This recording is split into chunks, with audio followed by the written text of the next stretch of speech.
All right, Honolulu, listen up. Tonight, we're not just celebrating success, we are spotlighting the minds shaping the future of Oahu real estate. I'm here with the island's top performing realtors, the professionals who didn't just survive this market, they learned how to dominate it. While others complained about rates, inventory, and uncertainty, these agents adapted, innovated, and kept winning. And here's what matters. Every insight you're about to hear isn't theory. It's field tested, deal closed, client served wisdom.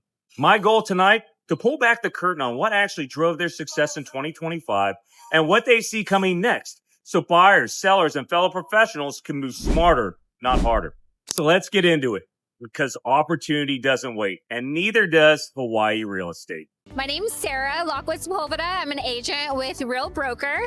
Awesome. Thank you. It's so great to be with you. I've just met you for the first time. Yeah. And why don't you start by telling us about, your background and how long you've been in the business? Okay.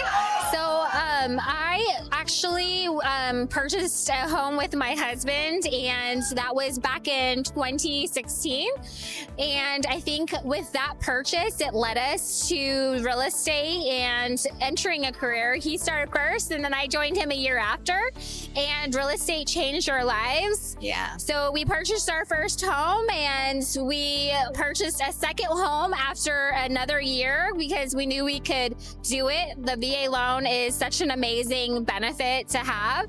So it really helped us in our lives, and so it made us want to help others use their benefits. Awesome. Yeah. So we obviously on the island, we have a lot of military, brand new to the island, lots of young military members.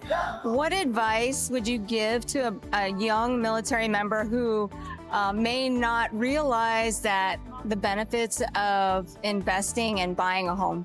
Okay, so my best advice is getting the education first. So learning the benefit of using it and getting the information of sitting down with an agent, learning about the Hawaii market, and then also, just learning about what you can do. What are your goals when purchasing your home? So it's usually, I like to focus on the short term as well as the long term, and really going down what is the long term goals and just figuring out from there. Yeah. And would you say on the island, what advice would you give in terms of where to look, what kinds of properties, maybe some hidden gems that are uncovered and have not been realized by people on the island? Yeah, so that's a great question. So I think it does. My first advice is, where are you feeling comfortable? What is your lifestyle? Of course, you want to sit with a licensed lender and just learn what is your comfortability of your monthly payment. So that's the first place to start. And then once you get the idea of what your purchasing power is, we can go into more of the search of what location works best for you. Okay. And then we also look into incentives. So it just depends on the monthly payment, how comfortable you are, the lifestyle, and we just kind of go take it from there. Awesome. So we've gone through 2025. Yeah. And how would you, looking back on 2025, what would you say were the things that you just really crushed, and you crushed it because of, what would you say that for you?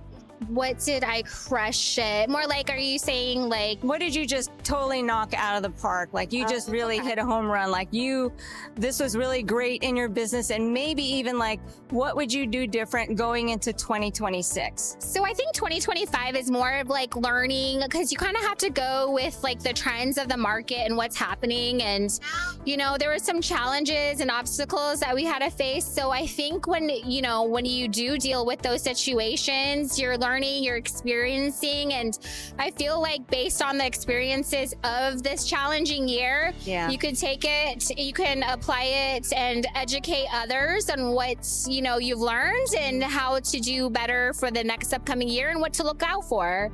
Right. So going into 2026, are there, if you had, say, a cousin who came to the island and they're like, hey, cuz I'm looking to buy, what advice would you give them in terms of, hey, just what advice would you give your family member coming to the island? Hey, If I had a family member coming to the island, I think it's first is I really go back to the goals. Like it just doesn't make sense if you're going to live in the home for 2 years. So like, how long will you be owning it? And, you know, making sure that you're living comfortably with your monthly payment. And if there's, you know, just making sure you have the flexibility in case you need to pay additional fees. Right. So I think just living very comfortably, but being flexible and open and prepared, I think that's the most important. And then here's another one. Like, I know a lot, especially in the military, you know, the rotations are 2 to 3 years. And so a lot of people are very fearful of buying because obviously as you near the end of your tour, if you don't want to hold on to it and you don't want to deal with, you know, renting or leasing, what would you say in terms of on the island? Would you say turnover is pretty good in terms of like, hey, it is pretty reasonable that within a, you know, 2 to 3 year period, you might be able to turn it. You have a higher likelihood of being able to turn it over at the end. This is a tough question and a very challenging one. I think you have to be very honest. And of course, you can't tell what's going to happen in the next 2 to 3 years. I think you do have to have a few solutions and different options in case, you know, the market is not where it needs to be. So I think, you know, if you are planning to sell it in 2 to 3 years, it's just having, what are your backup plans? Do you have a plan B? Like, so I think that's very important, and not just, you know, anticipating that you're going to sell it in 2 to 3 years. I think that's very challenging, and I would just make sure that the education is there and reviewing all the data of the current data, and then, you know, being prepared for the unknown factors. Right. And, you know, real estate is fun. It's exciting, you know, and there's a lot of stuff that you just can't predict. Well, I think I have one final question for you. For you, what would be the one thing that you plan to do differently or change for next year, if you do have anything? The one plan, okay, what I would do differently. I think I'm more focused on getting out there in social media. I think that's the one part of the, you know, the industry. So doing more videos, more educational home tours. So that's my main focus. Awesome. Well, thank you. It's a pleasure meeting you. And good luck in 2026. Awesome. Thank you, Eli.